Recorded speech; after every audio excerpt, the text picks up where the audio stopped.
And greetings. Happy Thursday. Welcome to the Steve Deace Show here, live and on demand on Blaze TV, radio, and podcast alongside Todd Erzin, Aaron McIntyre. I am Steve Deace. We are brought to you by our friends over at Birch Gold.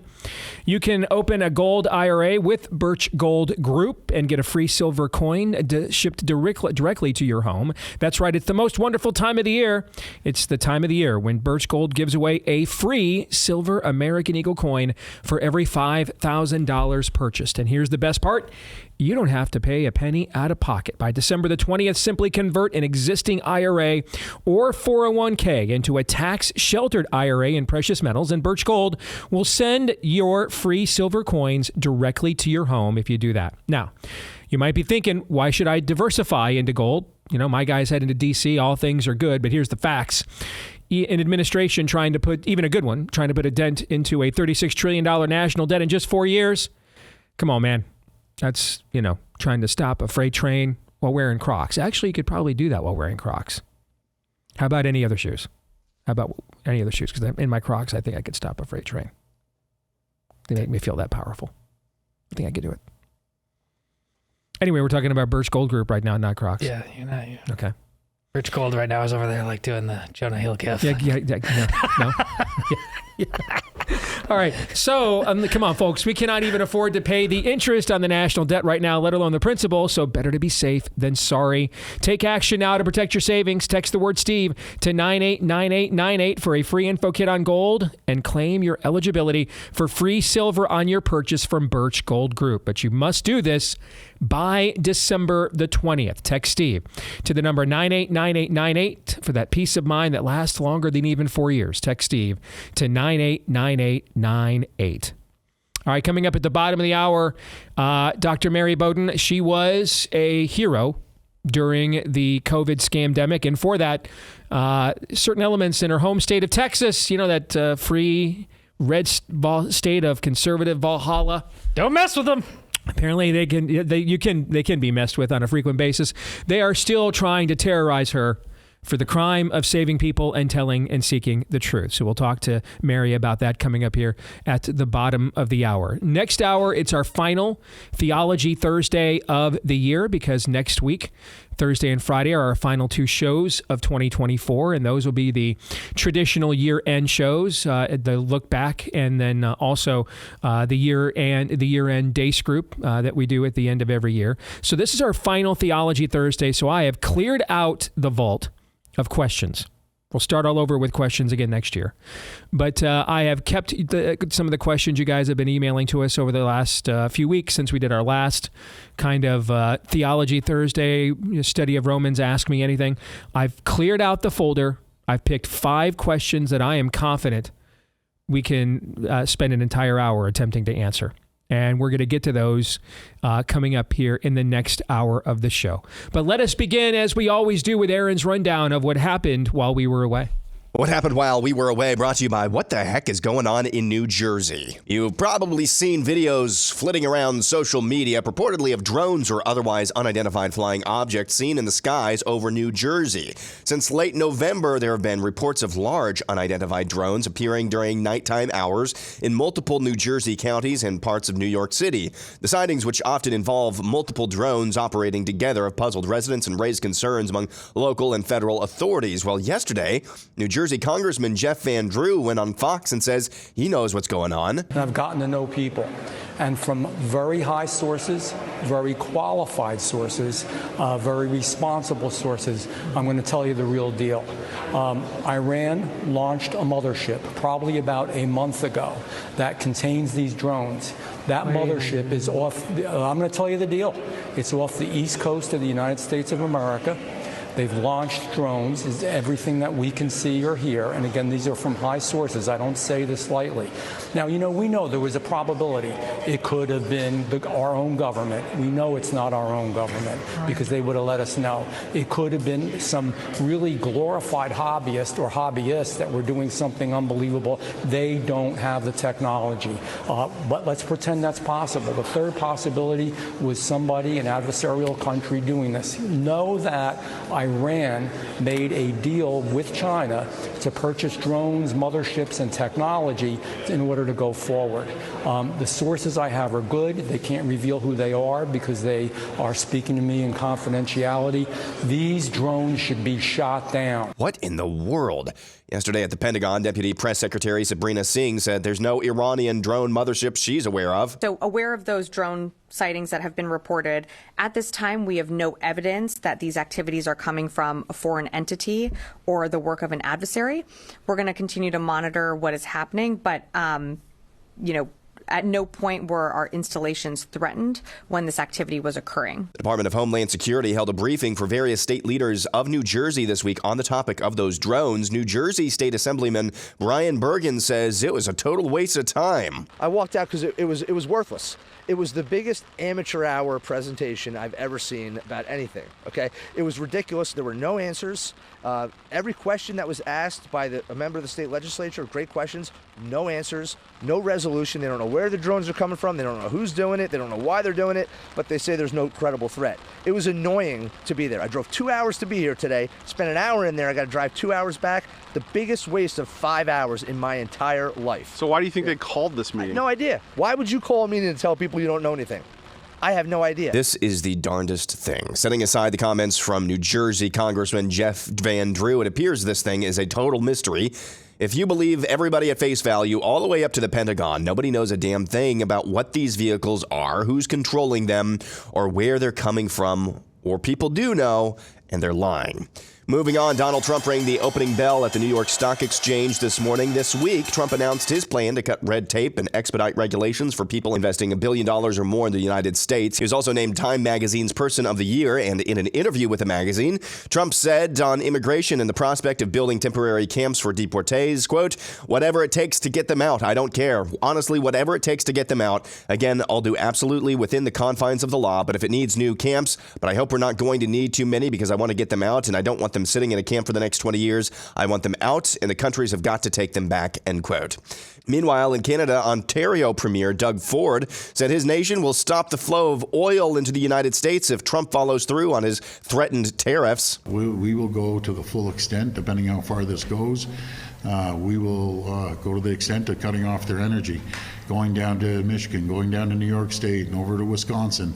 I don't want this to happen, but my number one job is to protect Ontario. Good luck. FBI Director Chris Wray resigned yesterday. Trump said in a post on Truth Social, "It's a great day for America." And finally, this from the Babylon Bee. Bill Belichick agrees to the North Carolina coaching job on condition he can live in girlfriend's dorm. Yikes. And that's what happened while we were away. Aaron's Montage is brought to you by a new partner that is lined up with us here on the show. It's the new film Homestead. I had a chance to watch a screener of this over the weekend. Extremely well acted. It's about a nuclear blast that has devastated Los Angeles, throws the nation into complete chaos.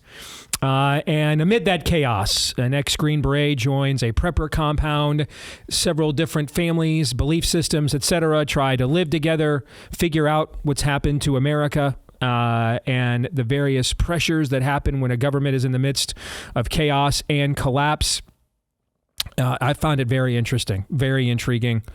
And my understanding is that they want this to be a pilot for a show. So I definitely think there is a lot more material to mine in this story. So very well acted. Jarrett LeMaster, who of course is better known as the one security guard in Nefarious, a buddy over at the Babylon Bee. He's in this film as well with Neil McDonough and some others. Really, I enjoyed it. I'd highly recommend when it comes out here on December the 20th. If you pre-order your tickets, you've got a chance to win a $300,000 giveaway, which includes 1 Bitcoin, a fully furnished tiny home from BoxHouse, a custom Polaris OHV by Sparks Motors, and everything else you'd need to start your own homestead. That's pretty cool. So pre-order your tickets for a chance to win today at angel.com/Steve.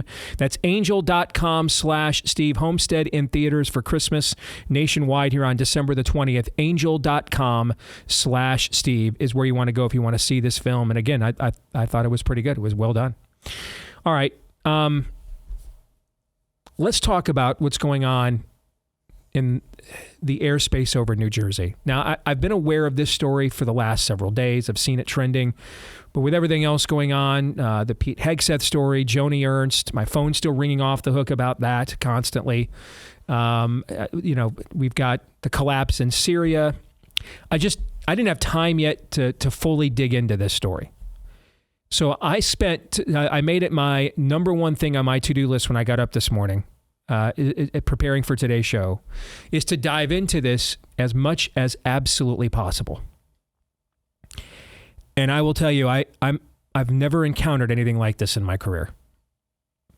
This is a very odd story. It is a very odd story. And in many respects, and I know you guys kid at me and joke and roll your eyes and everything when you do that, you're correct to do so. I should just admit that up front. You're right. But over the last few years, I've had you guys watch how many UFO documentaries, so we could talk about them here on the show? Probably a half dozen, maybe? Yes. Okay. And most of them are intelligence tests. The other kind of intelligence test. Okay? I mean, or it's, this guy, Stephen Greer, who's trying to, spread a new religion of the aliens. Okay, right? That's been most of them. There have been a couple of them that are pretty compelling. And one of the first ones I had you guys watch includes a lot of footage of what was just going on in mainstream news in America in the 50s and 60s, post-Roswell. And the coverage of what's happening over New Jersey reminds me very much of those old kinds of clips. And to me, I think we've got an epistemological problem here. Number one, we can't ever escape worldview, right? Worldview is destiny for everybody and every culture. So let's start here.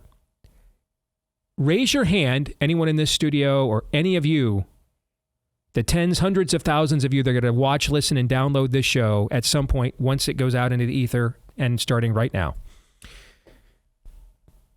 Raise your hand if you would actually just buy at face value any explanation that this government would give you about this.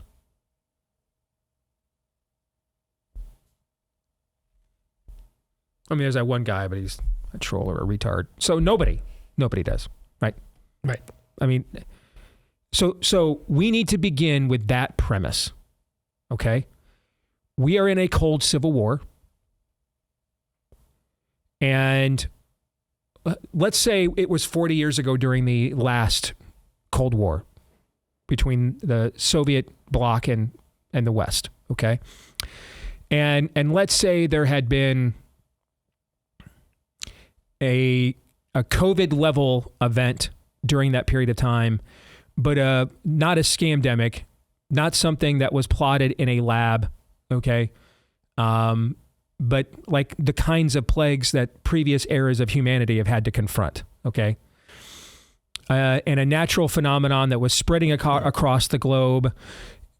The level of cooperation and trust that you would feel if you were on either side of that divide would be very limited, right? Sure. Okay, yeah, okay, so the Soviet scientists, maybe they've got some good research on a treatment or a vaccine, but how do we know they're not really just using this to try to gain an advantage over us? You see what I'm saying? Yeah. Or vice versa, right? That's, the veritable fog of war, right? So you're wondering, could the two great powers in the world at the time, and China's ascendancy into superpower status was just in its infancy back then. So, I mean, us in the Soviet Union were essentially splitting planet Earth, right? And so let's say there is a bubonic level plague, and Soviet scientists claim they've got a breakthrough, but you've got to inject this vaccine right away, okay, to stop the plague. How many Americans during that era, and heck, Todd, you and I might be among them, okay, wouldn't be like, I don't know, man. Yeah. You know what I'm saying? Yeah. I mean, those crazy Kremlin communists think they can win a nuclear war when they try to take advantage of a plague and just preemptively inject a bunch of Westerners with something that would further diminish our ability to stand in the gap and stand against them. We were psychologically and emotionally free men back then, though. So true. On a domestic scale, I think this actually exists to some extent right now. Like if that deputy director at DOD for the Biden administration came out and gave you something that appeared to be a forthcoming statement, would you just believe it at face value? No matter what she said, would you believe it? No. Aaron, no matter what she said, would you believe it? No. Nothing. No. I don't think many of you would. Literally, no matter what she said. So I think we have to start this conversation, guys, with that backdrop, that acknowledgement as a backdrop, that there's almost nothing either side could say to either side. I mean, you can just look at who's wearing a mask still, and you know how they voted, right? You just know right away how they voted, don't you? Oh, for sure. You for sure do. You're basically saying, I voted for, I'm not saying everybody that voted for Kamala Harris is wearing a mask. I'm just saying everybody who wears a mask voted for Kamala Harris. Similarly, if you're still like concerned, trolling about Ukraine, I mean, there's some Republicans we know that loves them, but, some forever war, right? But amongst the average citizenry, 75, 80% odds, if you got a Ukraine flag in your bio, right, still? Yeah. You voted for Kamala, right? Amongst the citizen, yeah. Yeah. It works the other way. Chances are, if you've got proud believer in the Second Amendment, and you've got pictures of you with your guns in your bio, probably 75, 80% odds, you voted for Trump, right? Okay. So with that being said, I don't know what they could tell us that would create calm. Because we're in a cold civil war. We're in a worldview clash now with two worldviews that cannot live together. One of them never intended to live with the other, theirs, and ours is now beginning to figure that out and responding in kind, right? Right. Okay. So when you're at that level of existential crisis in a culture, similar to the U.S. and the Soviet Union 50 years ago, you would have been hard-pressed to believe the intelligence coming from the other side, even if you faced a mutual threat. So with that all being said and acknowledged, to me, I think that leaves us with three options. It's the option presented by the congressman from New Jersey who's on the House Judiciary Committee. That's one of the most prestigious committees in the U.S. Congress, saying a source has told him that essentially we are allowing Iran to operate in complete violation of our airspace in full view of the American people. That's essentially what he said, correct? Yeah. All right. Now we have a member of the state legislature of New Jersey who himself flew Apache helicopters in the Army. So he has a little subject matter expert status about what we're even talking about here, saying that he was told by an attaché from the DOD that they don't know where they're from, they don't know what it's about, but they're not worried about it at all. So complete and total incompetence. I'll allow it. Cowardice. So yes. with the congressman from New Jersey on the Judiciary Committee, if his source is correct, just complete and total cowardice. I mean, just enemies can just operate in open violation of our airspace without any reprisal, retribution, nothing. Not even a sternly worded letter, right? Then you have, we are just complete numbskulls, head in the sands. We don't care. We are aware we don't care, and there's nothing to worry about. That's what the state legislator from New Jersey, he was briefed yesterday, right? Mm-hmm. The other option you have, there's four options. The third option here, so cowardice, complete and total incompetence, all right? Or you can also have here what our friend and colleague, Jason Buttrell, what he posted earlier today. So Jason is Glenn Beck's chief researcher, used to be an intelligence analyst for DOD. Here's what he posted on X earlier today. Congress, my take on the New Jersey drones that are being seen en masse. Congress holds a hearing where reproduction vehicles, craft that have been retrofitted or copied from UAPs, that's the new term for UFOs, are disclosed. Then Russia unveils some new super weapon that's a hypersonic weapon in Ukraine, and it's touted as unstoppable. And then craft like these drones start showing up all over American skies. Next, the U.S. claims they don't know what they are, but they're not a threat. Right, he says. The only way authorities would be able to say that is if they were told to say that. Then he concludes, this is similar to when the B-2 was first unveiled. We're being desensitized to a new technology. They're getting ready to use this tech in actual military applications all over the world. This is both a warning to countries like Russia and China, as well as a heads up to the American people on what to expect in the near future. Now, where did we get this technology? I wouldn't speculate, who knows, but probably not from Kansas. Okay, so that's what Jason Buttrill, that's the third option, all right, is that we are conducting high-level theater in our own airspace, in our own airspace, in order to send a very provocative message to the rest of the planet, and then also, as Jason put it, to desensitize the American people to a level of technology that they have not yet seen or been exposed to. Okay. Which then, of course, begs the question, where was such technology acquired? How did we obtain it? The fourth option is we're witnessing something unnatural. Something in violation of the laws of nature as we've understood them. Supernatural in nature, unnatural in nature. Those are the four options here. Do either of you see another option? No, I think that's a good conversation starter with just those. All right. So let's start that conversation then. I have two thoughts, and okay. one I said earlier. One is that I instantly into my head with this happening, I'm thinking of not election day, inauguration day, or quite frankly, any day under Trump, suddenly resembling January 1st, 1948, when Israel officially becomes a nation and instantly 5 Islamic nations declare war against it. May 15th, 1948, but yes, go ahead. I'm saving myself the 75 emails from, there's just a group of know-it-alls that like to correct every last detail, so I'm just saving them the time of typing it up and hitting send. Go ahead. Yeah. We've seen videos about what drones do in terms of dropping munitions.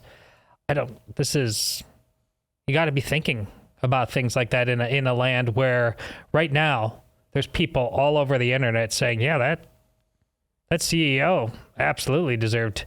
The people who are against the death penalty are clearly only against the death penalty because they don't want repercussions for killing you in cold blood in the middle of the street. Now just elevate that to drone warfare, okay? It's insane. Secondly, the Jason Buttrill option, number 3. We talked about this on the show when it came out. You should go watch. If you haven't, I know Aaron's seen it. He had the same reaction. I think you ended up seeing it, Steve. I can't remember. The Mysterious Benedict Society. Yes. You can't even. It was Disney, and this is one of those things. Do they know what they were saying? You can't get it on Disney anymore. They took it off because it's too prophetic. It's too prophetic. It's talking about this kind of whole thing. They'll tell you they were trying to take a tax write-off, but you can't get it. It's all about the emergency. Yep. Yes. And it's nebulous. And whatever it is to condition us, just like COVID ultimately was the thing we're going to give you to make you not be, because this whole Trump thing right now, pretty aspirational, right? Yep. Honeymoon, focused. No, we give you something. No, now to change that level of focus. And we all have to do whatever the equivalent of is locking down, masking up, mandating jabs. This is, as much as he's talking about a military new grade weaponry. Yep. He's talking about that can't work without the psyop aspect of it.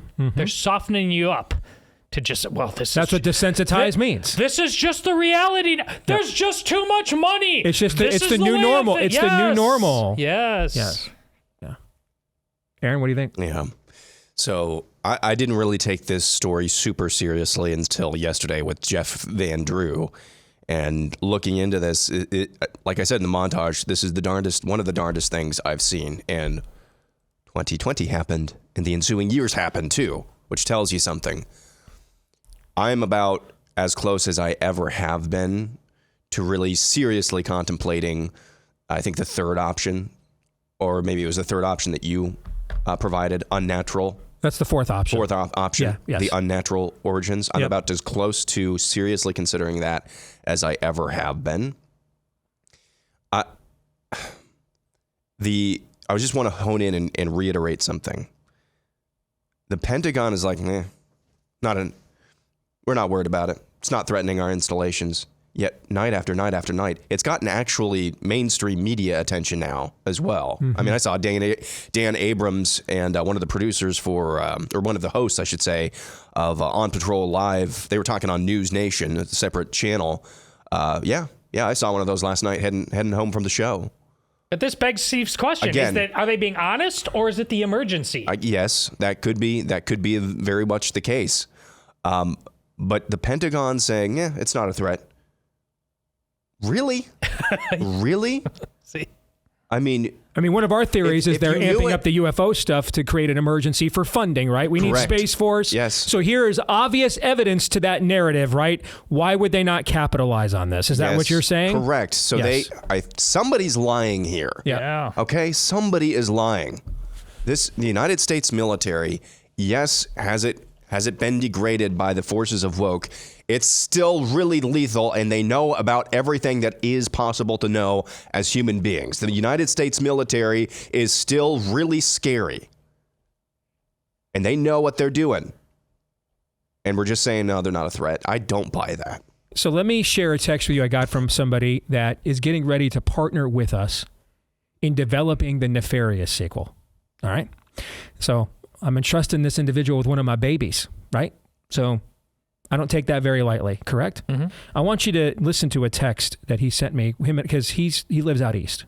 And one of the videos that we showed actually is from one of his contacts that he sent to me. That was in one of the videos that Aaron showed in his montage. One actually hit a tree and crashed in my brother's friend's yard. Supposedly, someone showed up, FBI, we don't really know. Someone showed up quickly and whisked it away. So if they really didn't know what they were, they most certainly do now. And again, this is from someone I'm entrusting, my baby to, sending me this. This isn't from Bob from Tecumseh, in my inbox, which frankly, over the years, Bob from Tecumseh has been right about a lot of stuff. And we've gotten a lot of great leads from Bob from Tecumseh. Okay. But I'm going to need, before I'm going to throw something like that on the air, I'm going to need something more than Bob from Tecumseh. Right. Okay. Yeah. This is from someone that I might do millions of dollars of business worth is who texted me that this morning. So in light of that, what thoughts do you have now? Somebody's lying. Mm-hmm. They're the same as before. The hallmark of journalism used to be, and sure, it was in the name of course, taking down a Republican. I mean, that's a tradition unlike any other, but it used to be transparency. The exact opposite is true now. This is why, but we're back to the beginning. Even if they were transparent, we wouldn't believe it anyway. Well, that's right. That's why I brought up what I did in light of what Aaron said. Sure, they're covering it now. Why? What have they tried to truly, for the common good, expose recently? Mm-hmm. I think right now, this is the equivalent to me of planting a chip in your brain. I mean, our media is our perpetual crisis actors. Yes. When was the last time you saw them try to take something and not make a big deal out of it? And in their defense, Aaron talking about the military, has the press been, have they lost battles? Have they exposed? But why has it gotten this far? Mm-hmm. Because it's worked.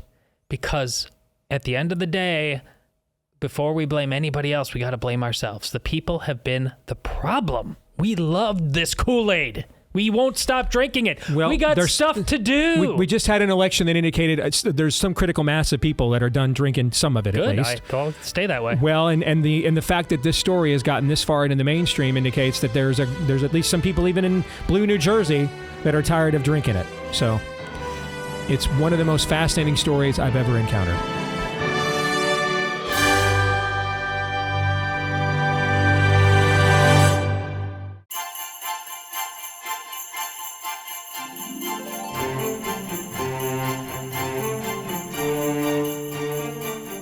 Well, in a minute, we're going to be given another stark reminder that the battles provoked over the scamdemic are not yet over. And that's another reminder, by the way, that you want to connect with our friends over at Jace Medical for that peace of mind for the next time. Oh, come on, they're not going to do that. And then they do it again. Right. We first had Jace Medical come on board because they saw a Nobel Prize winning drug called ivermectin just completely deconstructed all the way down to the studs, to the point that you were seeing it being taken down on NFL pregame shows as horse paste. And they were like, if they're willing to do that to a drug that has saved tens of thousands, hundreds of thousands of lives across the world since 2015, what drugs wouldn't they do that to? And so they wanted to make sure that we had backups just in case of some of the venerable antibiotics like amoxicillin, doxycycline, and more. Now, in the last couple of years, as they continue to see supply chain issues, we might be looking at a trade war with China. About 80% of the world's antibiotics are manufactured there. So now you can expand your Jace case as well to an ever-increasing menu of medications, including practical things like EpiPens and, yes, that aforementioned ivermectin as well. All right, so you can get the discount at your Jace case right now using my last name, Deace. Get the peace of mind to know whether it's Let's Go Brandon, whether it's Sinister Forces, whether it's supply chain issues, what have you, that you've got the peace of mind to know you've got backups of the meds that you need when you go to jace.com/Deace. JASE is where you can go, jace.com/Deace, and use the code Deace, my last name, DEACE. Use the code Deace at checkout for the discount. Jace.com, and use the promo code Deace for the discount at jace.com. Well, this is an interview we have been looking forward to getting finally connected with here on this show. And it's a story that you guys are going to be all too familiar with, unfortunately. But the fact that this is still raging, and in the state of Texas, no less, needs to be put back on our radar. Dr. Mary Talley Bowden is our guest here. And Dr. Bowden, it's a pleasure to finally have you with us on the show. I've followed your work for the last few years. I've admired your courage of conviction. So thank you for that, first and foremost. Merry Christmas and welcome to The Blaze. Merry Christmas. And thanks so much for having me, Steve. So let's just start there at the beginning. Your story and how you ended up in the crosshairs of the biomedical pharmaceutical industrial complex. Well, I sort of stumbled into COVID. I'm an ear, nose, and throat doctor. Basically answered a need when other doctors wouldn't. So I opened my doors to COVID patients and started treating them. And my little solo practice exploded because I was one of the few people in town treating people. And throughout the pandemic, I treated over 6,000, and everybody that received early treatment survived and is very satisfied. I had no complaints from patients to the Texas Medical Board. But I did step on the toes of two big hospitals in Texas, and that's what I'm up against still 3 years later. I helped a man who had sued his hospital. He was in a coma. His wife was suing to get him ivermectin, and she asked me to be the expert witness. And so I testified on his behalf, and we won the suit. The hospital was supposed to grant me privileges to give him ivermectin. There was a lot of back and forth, but we were finally given the green light. And so my nurse shows up to the hospital and is greeted by the hospital administrator and the cops. And she doesn't barge into the ICU and try to give him the ivermectin anyway. She leaves, but that hospital reported me to the medical board over that incident. The second complaint is from Houston Methodist Hospital. So I had very loose association with them. I had privileges there, but I never stepped foot in that hospital. I just had them just in case. And they were the first hospital in the country to mandate the COVID shot. They did it 5 months before Biden. They did it April 1st, 2021. And I started speaking out about the mandates. I actually wasn't even talking, saying what I say now. It's actually very conservative. But I said vaccine mandates are wrong on social media, and I said it repeatedly. And then the next thing I know, my privileges have been suspended, but they did it in a very public fashion. So they didn't call me. I found out from a text message from a reporter at the Houston Chronicle that my privileges were being suspended. And then they went on Twitter and announced it and said I was spreading dangerous misinformation, harmful to the community. Well, I mean, that basically changed my life because the story went global. I had people from Australia calling me sister of the devil. I had the CEO of MD Anderson just high-fiving Methodists for doing that to me. I was on the front headline story of NBC and ABC.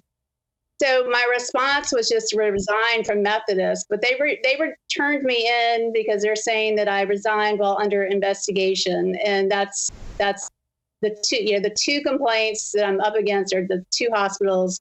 Nothing to do with patient safety, which, I mean, the job of the medical board is to protect the public from dangerous doctors, but this is a political exercise, and that's all it is. So I've heard this story before. Yours is perhaps the most egregious I've heard, but I have heard numerous stories of providers who provided care during COVID. None of their patients came forward to say I was abused, mistreated. The cure was worse than the disease. I was basically a lab rat, an experiment. None of the actual patients treated, nor their family members, whether they recovered or not, none of them ever come forward to lobby the complaint. It's always a near to well, a political activist in a couple of cases I know of, like in Washington State, for example, or it's somebody within the medical administration who wants to make an example out of someone for being an original thinker. This is the pattern, and of course that part never gets reported in the corporate media. They never point out that none of your actual patients or anybody you treated is who lobbied the complaint, so that they can have an aura of suspicion around you as well. Whom have you, because, around the country, your state, as you well know, is looked at as some kind of, Valhalla of liberty, right? Yeah. People leave places like Oregon and Washington and California to move to places like Texas, right? So you've got a vast amount of infrastructure there of people that run for office and win resounding elections all the time, claiming that they're for freedom and liberty, et cetera, et cetera. So whom have you been able to appeal to for any relief in your case whatsoever the last few years? What kind of responses have you gotten?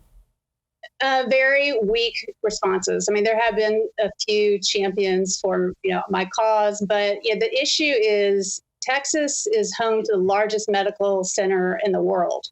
And I call it the medical mafia.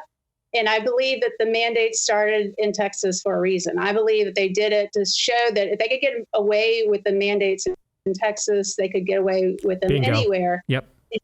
And Governor Abbott is tied to the medical system, and it's he's in a wheelchair. He's very people with chronic conditions like that tend to be very loyal to their physicians, and it's very understandable. But I think that's part of the problem. And when Methodist was coming out with the COVID shot, I have on video one of their administrators saying that Governor Abbott wants to get a shot in every arm. I mean, that's what I'm up against. It's, they're Republicans, but they're not critical thinkers. I started a nonprofit called Americans for Health Freedom, and I've basically recruited politicians from all over the country just to simply state that the COVID shot should be pulled off the market, and also not to take donations from big pharma. And I have almost 400 politicians who have signed, but the response from Texas was very surprising. That being said, there was a sort of upheaval in the Texas House of Representatives, and a lot of these so-called Republicans were primaried out. We did manage to get some fresh blood in there that has some hope for change. One of the newest ones, Representative Wes Verdell, is going to draft a bill to ban the sale and distribution of mRNA products in the state of Texas. So I'll go there. One of my best friends is a congressman from Texas. I used to work and report to one of the U.S. senators from Texas. Is there anything that gentlemen like that could do? If I texted him right after this interview, either one of them, Ted Cruz or Chip Roy, is there anything that either one of them could do? Is this, by and large, an issue of local bureaucracy? I mean, what? How could we help? I think most of the politicians know the situation at this point. I think if they could have done something or wanted to do something, they would have by now. I'm in this, so I had this informal settlement conference, and then I refused to comply, like take their punishment. So it's now taken to the State Office of Administrative Hearing. And once that process is finished, assuming that I'm going to lose that, then it goes to an official state court. And then I think Ken Paxton could possibly do something. But yeah, I don't think there's anything anybody can do at this point. Have you considered pulling the Shelley Luther? Remember, she was the hairdresser they put in jail because she reopened during the unethical, evil, wicked, immoral, and also completely nonsensical voodoo COVID lockdowns. She ended up getting her ultimate revenge. She just got elected to your state legislature. Have you considered maybe going down that exact same road? I don't know if I'm made out for politics. I like calling people out, but I'm not great at improvising. So I don't know. We'll see what happens. I will not fold on this fight, though, with my license. I mean, if I end up losing ultimately, I'll just give up my license rather than, pay them money over this. But I will fight this till the end. How could our audience help, if at all? Your case, Mary? The one person that might be able to do something is Governor Abbott. So maybe reaching out to him. But like I said, I think they all know what's going on, but either can't do anything or aren't willing to. To what end? Why make an example out of you in particular? Well, I stepped on the toes of the first hospital in the country to mandate the COVID shots. So if I win this, it's egg on their face. Mm-hmm. That's a big deal for the whole vaccine narrative. Do you sense, I'm curious to get your take on this, as someone who who stood up and saved lives and treated people at a period of time that we were told that apparently 40 years of healthcare innovation had no answers to pulmonary inflammation. All of a sudden, we have nothing to treat pulmonary inflammation. So just go home until you can't breathe, come back, we'll put you on a ventilator, literally flip a coin whether you walk out of here alive in a week or two. That was literally what we did for 8 months, except for a few people like you and some others that are friends of mine. There is a sense of renewed or maybe maiden optimism. I was going to say renewed optimism, but maiden optimism with appointments like RFK Jr. to HHS and some of those kinds of things that could, at the very least, be paradigm shifting. I'd love to get your perspective on this as someone who has way more skin in the game than almost anybody else, given what you are personally facing as a result of your empathy and bravery. So are you optimistic that maybe some paradigms are going to shift in light of some of the things that have happened since the last election? I was very optimistic when RFK was appointed head of HHS, but I'm not as optimistic as I once was, just because everybody seems to be tiptoeing around mRNA. I mean, we are giving every baby in this country is expected to get 3 mRNA shots by the time they're 9 months old. That's just completely insane. And it should be a very easy thing to talk about and stand up against. But, no one is really talking about it. The narrative is shifted to food. And it's sort of, I think it's a misdirection ploy, and I think it's missing the elephant in the room. So that is worrisome. Perhaps it's intentional just to get him confirmed. I hope that's the case. But Trump could come up as the hero and call for a moratorium on these shots. And they keep talking about they need more data. Well, we have plenty of data. There are 3,400 peer-reviewed studies showing adverse reactions. There were 700 deaths in the first month after the rollout of the shots, and any other product would have been pulled off the market a long time ago. But we can just say that, yes, he needs to review the data, but Trump could be the hero and just day one, just say, hey, let's use some common sense and put a moratorium on this mRNA shot so that no more babies are getting 3 shots by the time they're a year old. I find it fascinating that a Surgeon General nominee that is just getting panned across the board, she was actually willing to say that. I mean, that is actually something she said on Fox back in even 2022, is we should not have approved these shots for babies. So that's your ask is not all that demanding. That's a pretty low threshold, fairly reasonable on your part, frankly, given everything that you've been through. Mary, how can our audience follow what you do and your work and support it if they want to? Well, follow me on X at MD Breathe. And if you want to help me with my legal bills, if you can subscribe, that would be great. It gives my voice more reach, more importantly than anything. So that would be great. Well, MD Breathe, again, if you're on X, formerly known as Twitter, at MD Breathe. MD Breathe is where you want to go if you want to follow and support. And just thank you again for what you and what very few people were willing to do and the lives you guys helped and saved. And I'm sorry for all the suffering that you've had to endure in exchange for those acts, but well done, good and faithful servants. So thank you. Thank you, Steve. You bet. All right, guys, what do you think? She's so inspiring. Obviously, I've been telling you for years, way before COVID, about the magical power of vaccines, the hold it has on people. And the way she displayed it there when talking specifically about Governor Abbott and why he's likely addicted to this whole psychology of the whole COVID and vaccine movement because of his personal health issues and being in a wheelchair. But this is the thing. This is what medicine, healthcare, etc., has done to everybody. Even if you're not in a wheelchair, they've convinced you you're in a wheelchair, like all the time.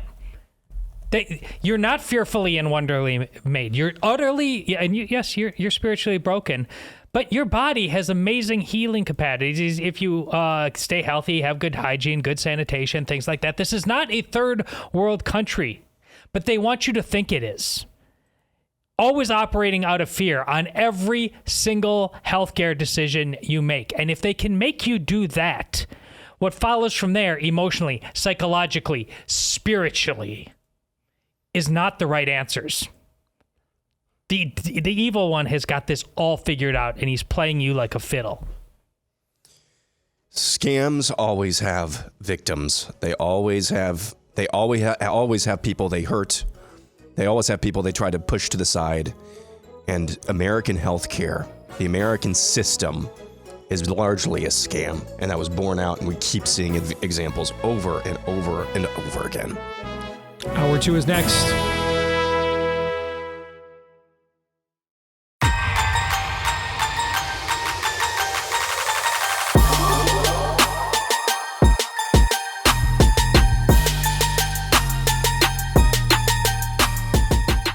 All right, back here with Hour 2, live and on demand on Blaze TV, radio, and podcast, alongside Aaron McIntyre, Todders, and I'm Steve Deace. Let us know what you think about what we think.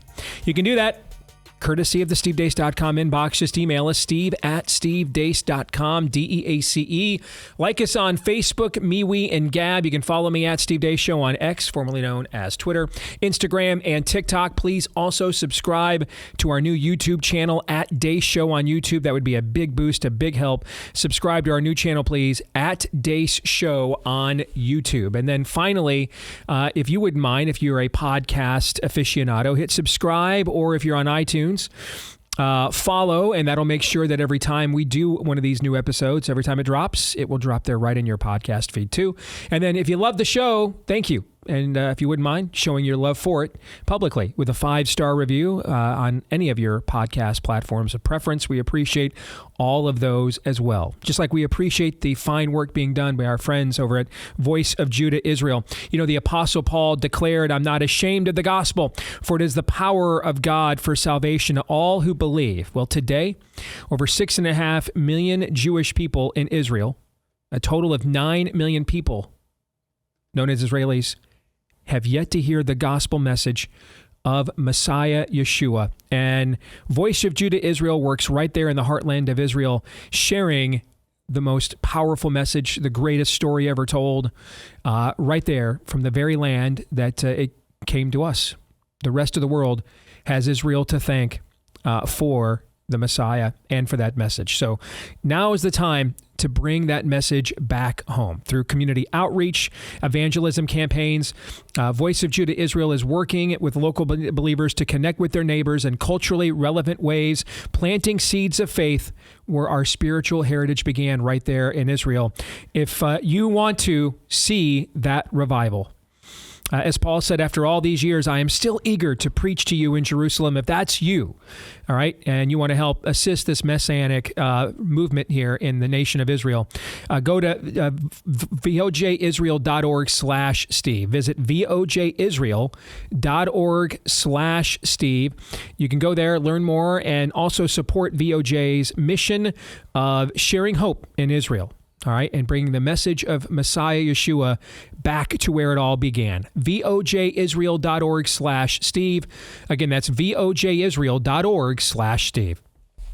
Nothing brings back warm Christmas memories like the songs and carols you love. And only Pericarditis and his mRNAs have all your favorite holiday songs in one non-random controlled study. It's beginning to look a lot like a Vax Pass to get into anywhere you go. From inspiring hymns like Oh, Holy Spike, the protein bloodstream trembling because they lied and it don't stay in your arm. Oh, little town of Wuhan, we can't believe you lied. You're run by creeps who should be put to sleep. Those bats, they don't live nearby. two traditional Christmas classics such as The 12th decade of lockdowns my true Lord's gave to me. Absolutely freaking nothing. I've been home since Christmas. You can Zoom with me. Said your kidneys to the people far and near. Do you fear remdesivir? Then there's those funny novelty songs to lighten the mood. Grandma got run over by a chromo. He left her to die in an infected nursing home. I really can't stay, baby, it's COVID stand. I really must go, can't, baby, it's COVID stand. I saw mommy masking Santa Claus because the CDC said so last night. Jingle bell, jingle bell, jingle bell palsy. If you dare get that booster, then you sure are ballsy. And of course, we remember the reason for the season. Fauci, did you know that your virus would someday wreck the world? Fauci, did you know that your science doesn't know what's a boy or a girl? It came upon Anthony Fauci, a sulfuric presence of old, from demons deep within the earth, who knew that his soul was sold. But that's not all. This collection has so much more to offer, like Rudolph the Red-Nosed Redfield, All I Want for Christmas Is My Fifth Vaccine, Deck Rochelle with Facts and Data, Whitmer Wonderland, Little Jabber Boy, Have Yourself a Little Waning Efficacy, Happy Christmas, This Is Never Over, and more. All this can be yours for a high price we can't name yet because inflation, but don't let that stop you from this once-in-a-lifetime collection. Call now at 1-900-666-VAX to order. Only available while supply chains last. Must be double masked when you call. Again, that's 1-900-666-VAXX. That's the greatest thing we're ever going to do.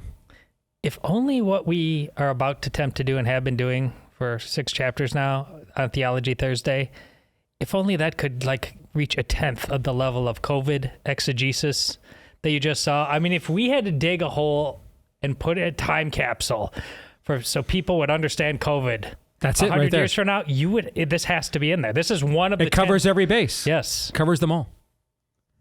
And when you consider, what was that, Christmas of 21? We did that, Aaron? I think so. Yeah. So, I mean, it was even ahead of its time for that time. I mean, literally everything we just talked to Dr. Mary Bowden about is parodied, satired in that parody and satire. And it's its own self-contained evergreen. Yes.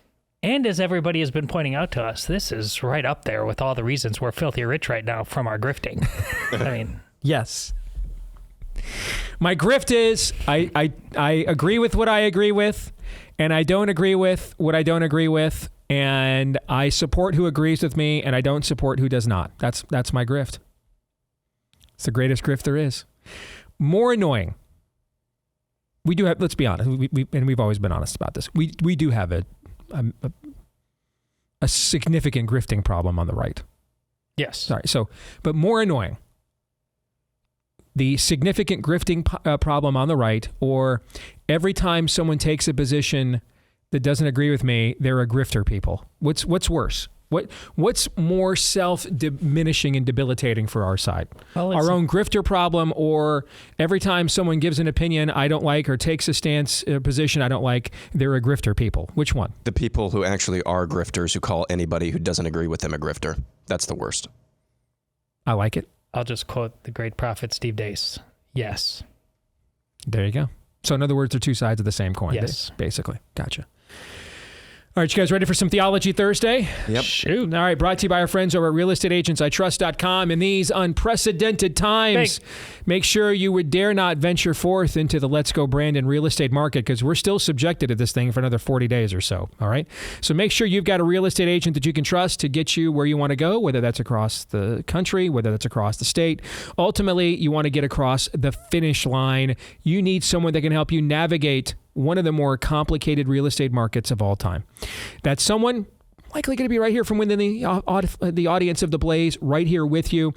These are real estate agents from all over the country whose track records of success, we verified them before we gave them that trusty recommendation to you. All right, so let's get you started right now and hook you up with an agent you can trust. Name says it all, where you need to go.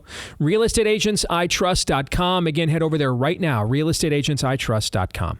All right, guys, it's our final Theology Thursday of 2024 because next week we have to end the week with our year-end shows on Thursday and Friday. So I thought I would clean out the folder I've been keeping since we started the study back in March, and I think we've chosen every last Thursday of the month we do kind of an Ask Me Anything on ground we may have covered, and we weren't able to do one last month with the last Thursday being Thanksgiving, so there were quite a few saved in the folder. I chose 5 that I thought we could have a constructive conversation about, that over the Christmas season did not have us ripping each other's spleens out. Figured we'd save those for January. Fair? Todd's disappointed now. Right. Plenty of time for that. Yes, they got the whole rest of the year for that. All right. This is the season of miracles. All right. So you guys ready to tackle these 5? Sure. Yeah. All right, let's start with this one from Melissa. Melissa writes, the concept of being slaves to righteousness versus sin has always been confusing to me. Is feeling conviction a sign that we are slaves to righteousness? How would you explain that? All right. So we'll take turns on who wants to start. I'll take this one first. You guys are okay with that? All right. Sure. All right. So first of all, we all are born with a conscience. Okay. And we've talked on our show before, but it bears resetting for this question. We believe that you are totally depraved, that we are born sinners. There is nothing that we can do that would bridge the gap between us and God because of our sin. We cannot atone for our own sinfulness. Okay? We cannot do that. We need an atonement. All right, a propitiation for our sins, as Paul describes Christ in the early portions of the book of Romans. All right, a substitutionary atonement is all that means. All right, but it must be a substitutionary atonement that is satisfactory to God.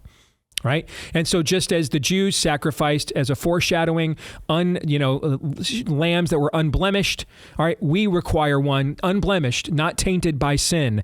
And that happens because of the incarnation, which is what we're celebrating this time of year. All right, that Jesus is not born, Christ is not born of the seed of a man. He's not, therefore, a son of Adam. He is the second Adam conceived by the Holy Spirit. So he is not born with the sin that we have. Okay. But even though we have that sin, and therefore from an atonement standpoint, we cannot make up for our own sinfulness on our own. That does not mean, though, that we are utterly depraved. We are still made in the likeness and image of God. We still all have a conscience. And the reason, and this explains why even godless people, when they see something that they perceive to be an injustice, want and crave justice for it.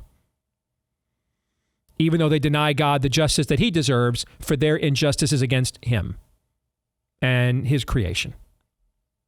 Because we have this conscience. So you can, my point being, Melissa, that you can feel conviction of sin without being a believer. Right? Lots of little kids maybe don't understand what it is that Jesus has done for them, but they can feel real conviction when they have done something that their mom and dad will be disappointed in, and they've disobeyed them in some way. So we all have a conscience. So you can have that conscience without being a slave to the right side. What Paul is writing about when he presents this choice is he is starting with a premise that we are all going to be slaves. We are all going now, understand, writing in the first century, the term slave, and sometimes it's translated as bondservant, that term does not come necessarily with the cultural load, that mother load and stigma attached to it in the first century as it does here in the 21st century West. Slavery in Paul's time was an institution. It was, yes, there was chattel slavery. It could be and was used at that time also as a means of practicing man's inhumanity to man. But it was also often practiced simply as an economic device. We are living, 1,700 years before the Industrial Revolution. We are we're more than a millennia away from even feudalism and mercantilism, where some form of working class was just beginning to develop within, the small e evolution of human societies. So there were only, you were a farmer, you were a soldier, you belonged to the clergy, you were a nobleman, meaning you were born into privilege, or you were a slave. That was about it. Maybe you had a trade, like a silversmith, but that was about it. Okay. In the first century, I didn't go to high school, get a diploma, and go work at the meatpacking plant and have a nice life. Those weren't options. The working class were the slaves. So slavery was not exclusively a means of chattel dehumanization, as it was primarily known as a device in the West, particularly where the African slave trade was concerned. So it's important to disabuse ourselves of our own cultural bias towards this terminology if we're going to understand and truly internalize what Paul means by it and not be offended by it, okay? So all Paul is saying is a variation of what I said on this show yesterday. We will worship the one true God, or we will be idolaters. And there is nothing in between. Those are your only two options. Because something will always rule and something must always be worshiped. This is Paul's way of saying this. We are all going to worship something. We will all bend the knee to someone or something. Something must always rule. Something will always be worshiped. Paul's way of saying that is we will be tethered together, bound together in service to either righteousness, which comes by faith. Faith in what? Christ. And the one true living God. Or idolatry. And those are the only options. And that is the choice between each of us. And then, as we'll get to future chapters in Romans next year, we'll debate how much choice do we think we all really have or not. Paul will address those topics, and we'll probably kill each other over them at some point next summer, I'm guessing, looking at the timetable. We'll probably get there, okay? But that's a topic for another day. We'll tackle those questions in AMAs next, in the second quarter of 25. For now, all we need to know is that all of us are going to be bound and worship something. All right? Will it be our own sin or idolatry? Or will it be righteousness that comes by faith? And faith comes from what? The hearing of the Word of God. Those are your only options. Those are really the only two worldviews on planet Earth. There are a lot of belief systems. There are a lot of isms and philosophies, but all of them ultimately break down into one of those two camps. Those are really your only two options, and that is what Paul is saying. Now, the conviction that you will, now back to your original question now with that as an explanation. You can feel conviction in your conscience without being a believer. But you absolutely will feel conviction in your conscience as a believer. But it's a different kind of conviction, I would say, in most cases. It's more of the conviction of, can I really do this in disobedience to my Lord? Because now you're in a restored relationship with him. So, yes, you can experience that conviction as part of being a believer, but you don't have to be a believer to feel conviction of sin.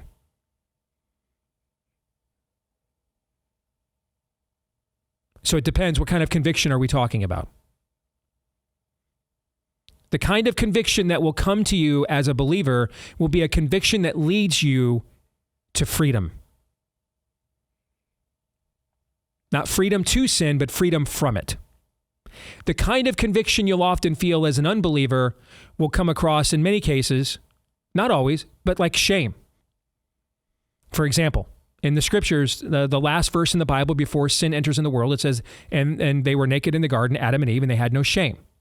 You fast forward later in the Bible, to the book of Hebrews, the writer in Hebrews, maybe Paul, we don't know. It's written like something Paul would write, but he didn't announce himself at the beginning of it like he does in every one of his epistles. So we're not entirely sure who wrote it. Most think it's Paul. Some think it was maybe one of his proteges like Apollos. Okay. But the writer of Hebrews says that when Christ went to the cross, he despised or scorned the shame.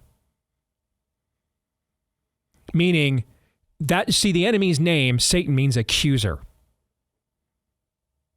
And he will often use that shame not as a means of convincing you to stop doing bad things for fear of reprisal, but as a means of punishing you to get you to keep doing bad things because you're unworthy of God's love and grace. You're too far gone, so you might as well just keep circling the drain. You might as well keep falling down. You might as well keep jumping in that pit. You might as well keep giving into that temptation over and over again. You can't be loved. Just keep doing that over and over again. Get that dopamine hit, get that self-medication, and just circle the drain into perpetuity. So sometimes we think accusation is conviction. The conviction that comes from Christ will lead you into freedom. That's also very important to understand that. You guys want to add? I'll stop now. You guys want to add anything to what I just said? Well, you're right. Right when I said is feeling conviction, I had all kinds of questions that needs to be clarified about what. Paul, your own terminology, which is Paul's, is helpful in this question. Slaves. That word is very useful for you understanding what that feeling of conviction is supposed to be. You are supposed to bear burdens, rightly or wrongly. You may not like all of them. There's a quote that's very famous. I can't remember where it originated, but if a guarantee of success was required in order for a person to take action, no one would ever act. Because this ultimately is not about worldly outcomes. You are meant to be a slave. You are meant to do and not do very specific things. Ultimately, this is faith without works is dead. That's how I would explain it. Aaron? I kind of have a similar answer to Todd, actually. I would say in some circumstances, certainly, the conviction alone could be a leading edge indication that you are a slave to righteousness. For example, if before the moment of salvation, you loved to gossip, just loved the spicy details about other people's personal lives that really don't have anything to do with you, and you love to spill the beans on everybody and have everybody spill beans with you. And then after the moment of salvation, and you are endeavoring to become more and more like Jesus, your Savior, you have a moment of conviction saying, wait a minute, I wonder if I should actually say this about this person to another person. Mm-hmm. That's conviction. That was something that was absent before the moment of salvation. But I would say probably a better indication is, the best indication is repentance, daily repentance. I mean, later on in Romans, we're gonna read, there's no condemnation. If you do sin, there's no condemnation if you're in Christ, and we'll tear each other's spleens out, I'm sure, over that as well. 1 John says, I think it's 1 John, if you confess your sins daily, he's faithful to forgive you. So I think repentance is probably the key. There's an example in my own life just a few months ago. One of my classmates from college alerted to me that another one of our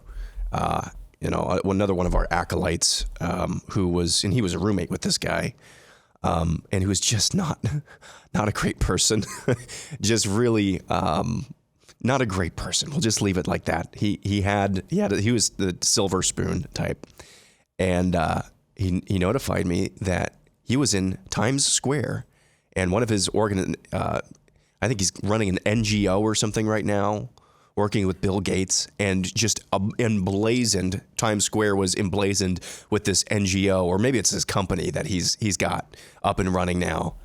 And I'm like, man, if people knew what we knew about this guy, man, and I was like, man, maybe this is the time to spill the beans on this guy. Was that a right? Maybe he deserves that. Mm-hmm. Maybe he deserves that.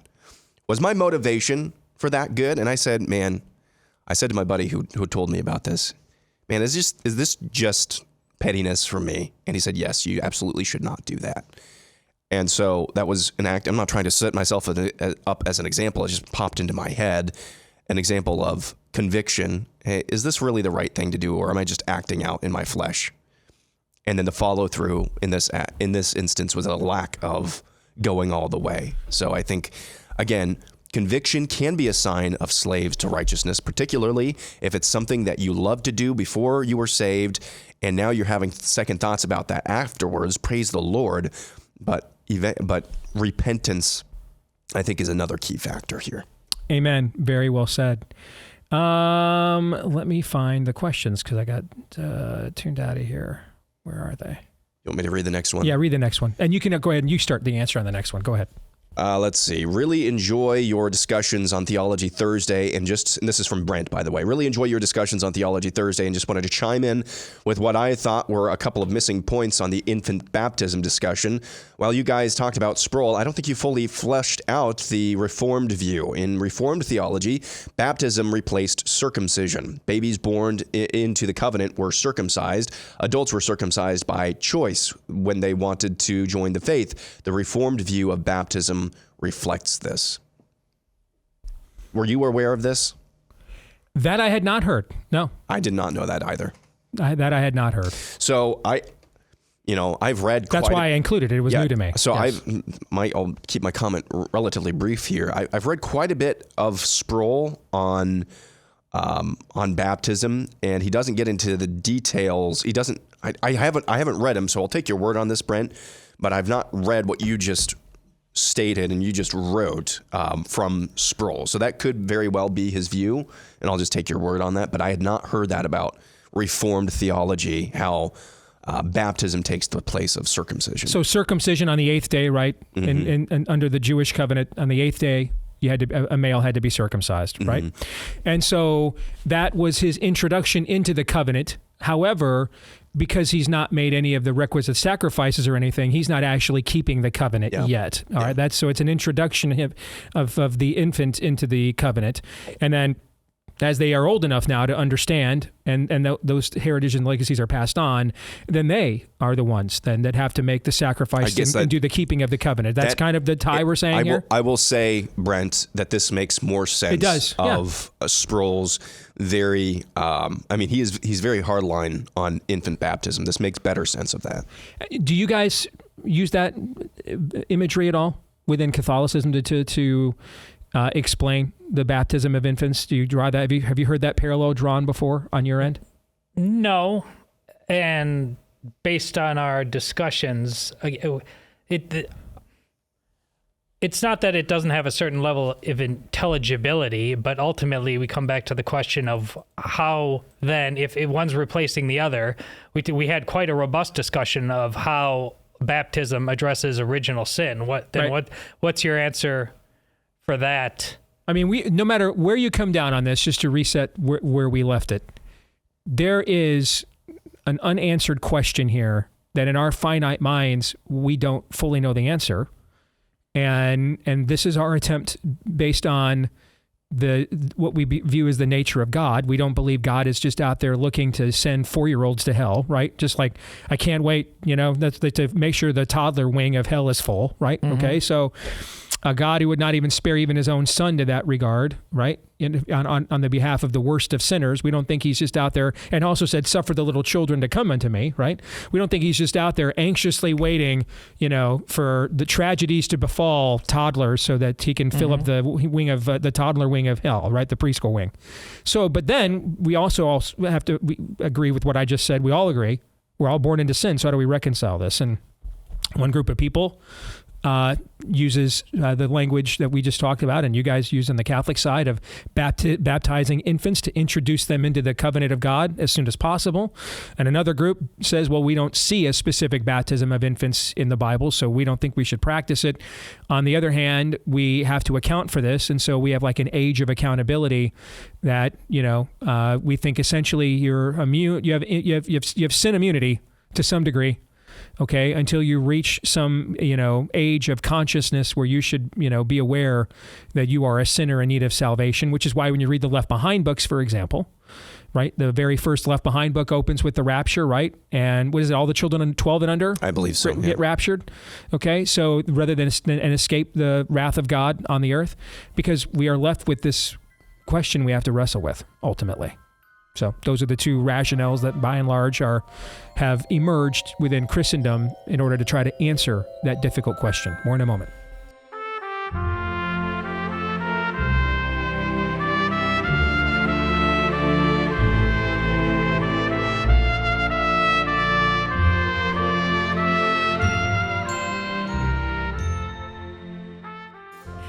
Well, I know a lot of you are looking at end-of-year giving this time of year, and there are few causes more worthy of that gift than our friends over at PREBORN. For decades, they have been fighting the good fight, saving both babies from their mama and mamas from the spirit of the age. And over the years, they've had hundreds of thousands of success stories just in the last few years since we partnered with them here at the Blaze. PREBORN estimates that your generosity has led to saving tens of thousands of babies and their mamas. So let's keep that going. For as little as $28, you can fund an ultrasound that could save a life as soon as today. Where else could you do that for just $28? And it's tax deductible as well. And everything they do, whether that's the ultrasound before the mom makes the decision to convict her conscience, and then all the stuff they do to show her grace and mercy after she turns away from considering the sin of abortion, all of that they do for up to 2 years into the baby's life. All of it is at no cost, even though none of it is free. That's where you and I come in. We make that happen.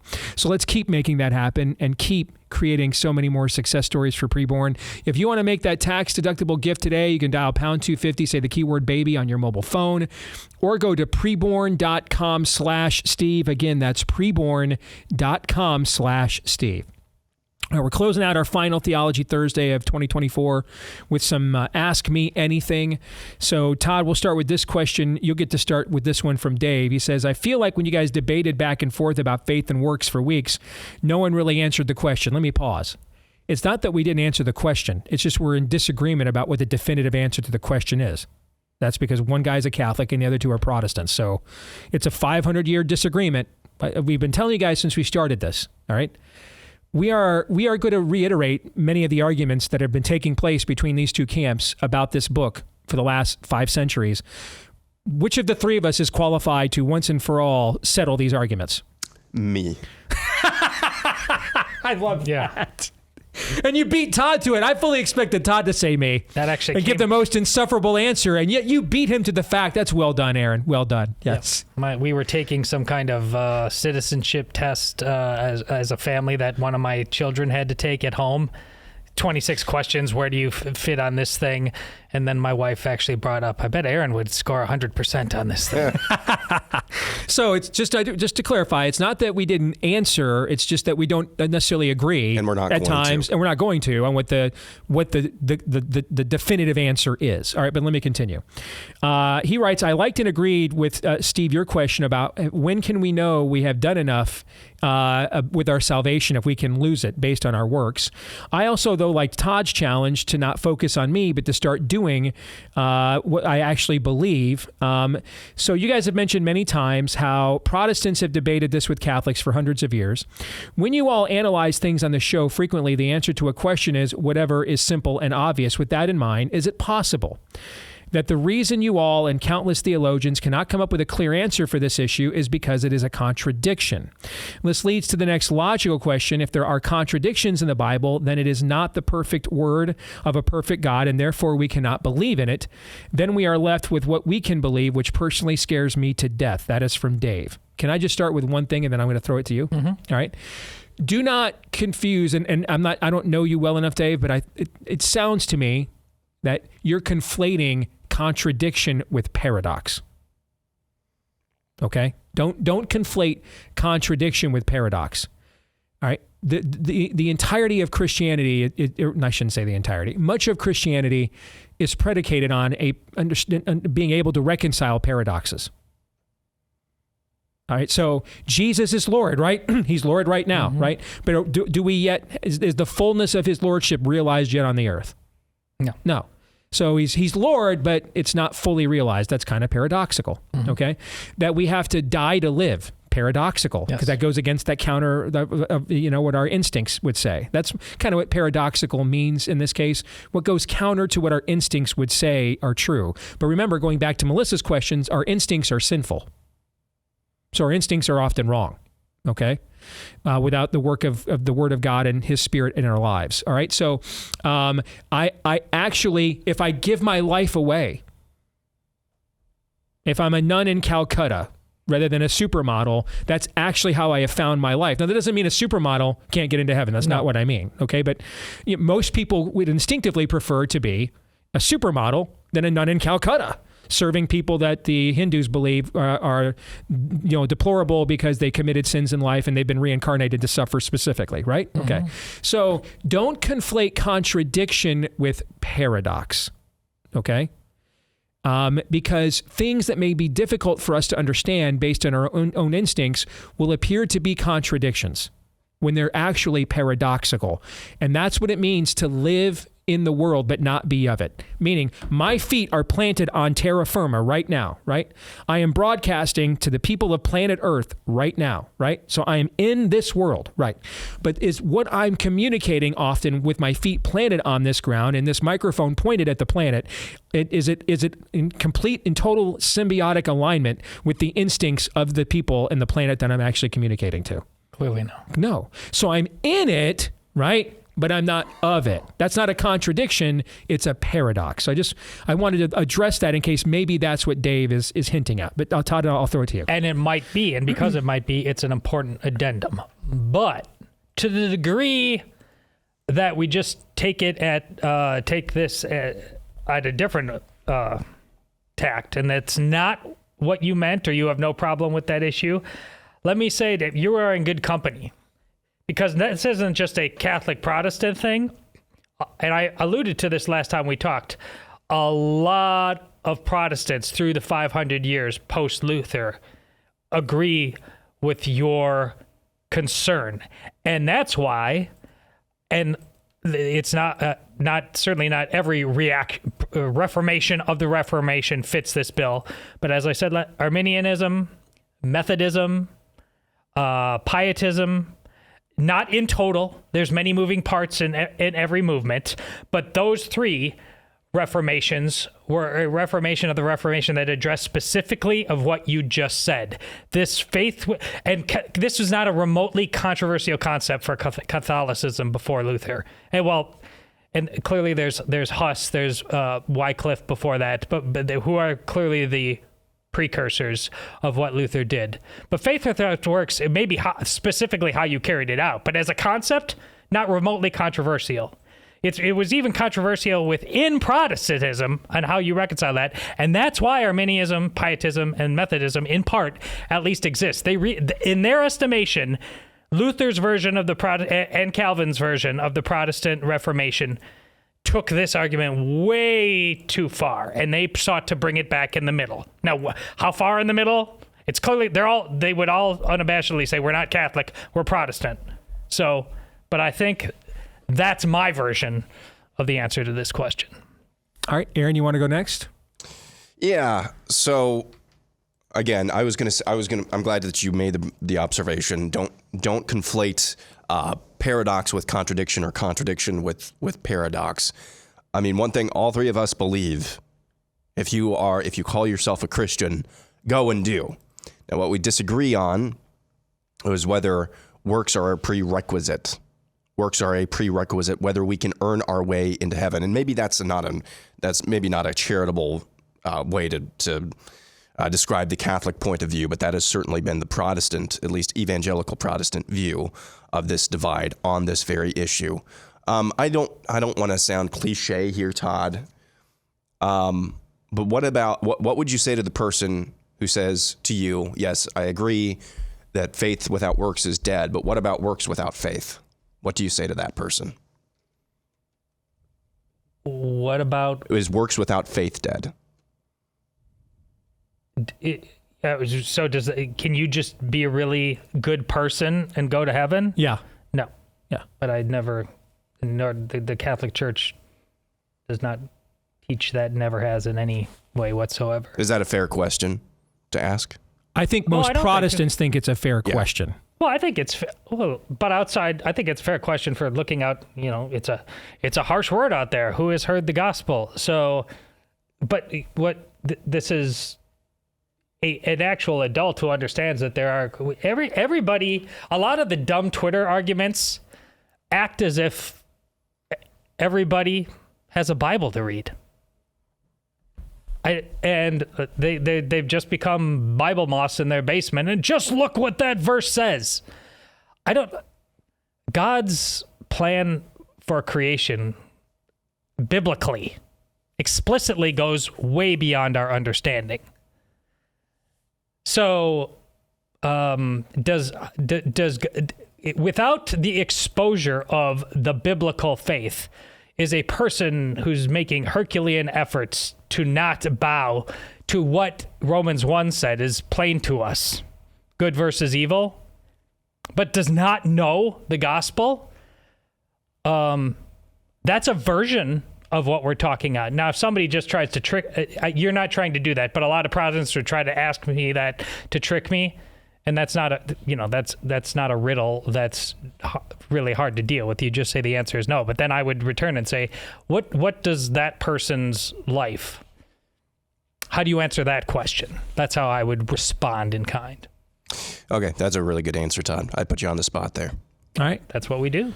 That's what we do here. All right, we're going to take the last two and combine them into one because they're really the same thing. All right, after we talk about our friends over at Hillsdale this Christmas season, you can treat yourself to Hillsdale's free online course on Charles Dickens or Christmas Carol.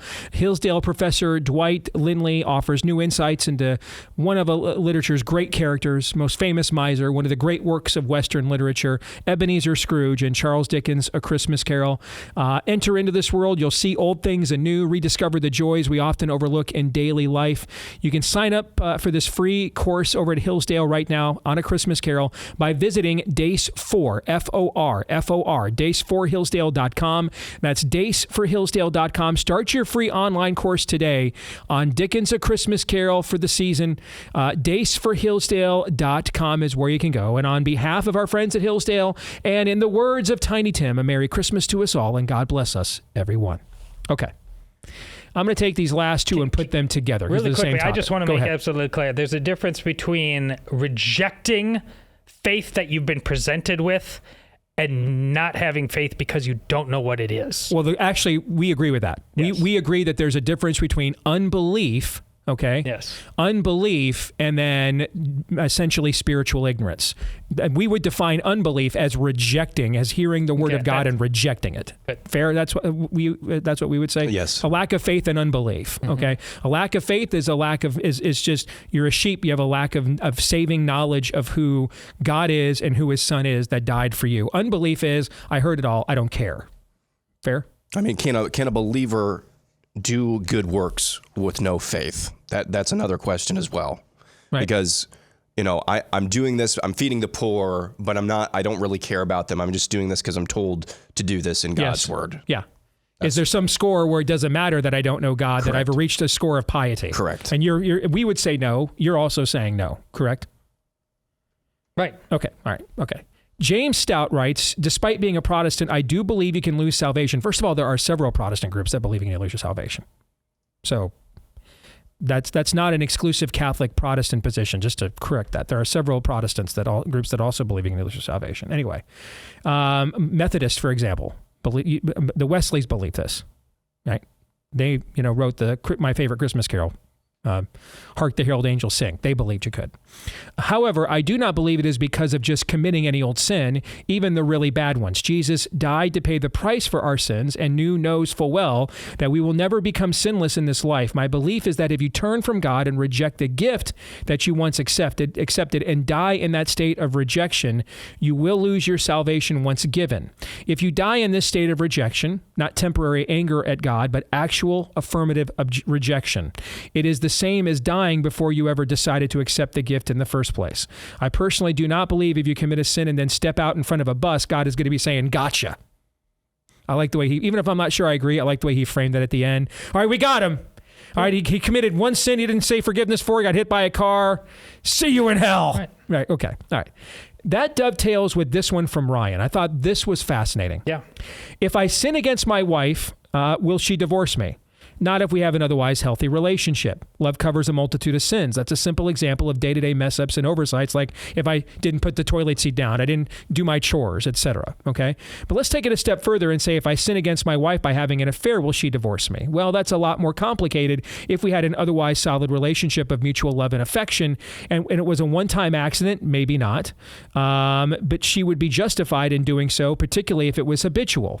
But love and forgiveness can triumph even over that, such an egregious sin. We can go further and say that perhaps me and my wife have drifted apart for years and I was regularly sleeping around with other partners. Well, it's a lot more likely that my wife would consider divorcing me then. Let's go one step further and say that I beat the crap out of my wife on a regular basis or decided to leave her entirely. She absolutely should leave in such a case. All of this is analogous, I think, to our salvation in Christ. It is not fragile, but it is based on our relationship with God. We have to look at the relationship God had with Israel and we can see this all play out. On at least one occasion, God actually spoke of divorcing Israel. It is possible. So is it possible to lose one's salvation? Yes. Is it that easy to lose one's salvation? No. Okay.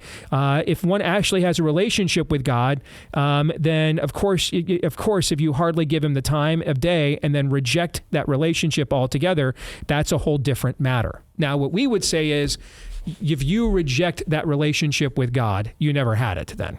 Because since it was granted to you, beating the crap out of your wife. Yes, if it was granted to you and you rejected it, you can't reject something that you did not earn. It's a gift. All right, it's a free gift. So if you reject it, then you were actually never in that relationship. Nevertheless, I thought this was a decent analogy of the position of those who do think so, which is what Catholics believe, and there are several Protestant groups that believe this. Anybody want to comment before we get out of here? Got a minute left. Well, yeah, there's a lot of Protestant groups that not only believe it, but their very birth, as I said, was born out of reconciling this. That is went way too far into. So you mentioned Arminianism. Let me close the loop on that. Yeah. Arminians they used to believe countered the Calvinistic belief of the perseverance of the saints. Okay, Arminians used to believe you were not once saved, always saved. Nowadays, a lot of Arminians do, but originally they did not. That was a direct counter to Calvin's perserverance of the saints. That's what you're referring to. Methodists then and today looked nothing like one another, et cetera, et cetera. So I thought this was a really good step-by-step process that you went through. It is complicated, and it's a person's relation. Aaron uses the term all the time. It can be trite if you want to see it that way, but there's tremendous depth to it. You don't know a person's heart, right? And that relationship within the Trinity is fundamental to this. Yeah, and I think Ryan's note is a really good illustration of how we should view. This is what a relationship is. Are we abusing that relationship? That was a good illustration. Great questions, guys. All right, we're back at it again tomorrow, noon to 2 Eastern. Until then, Romans 8:28.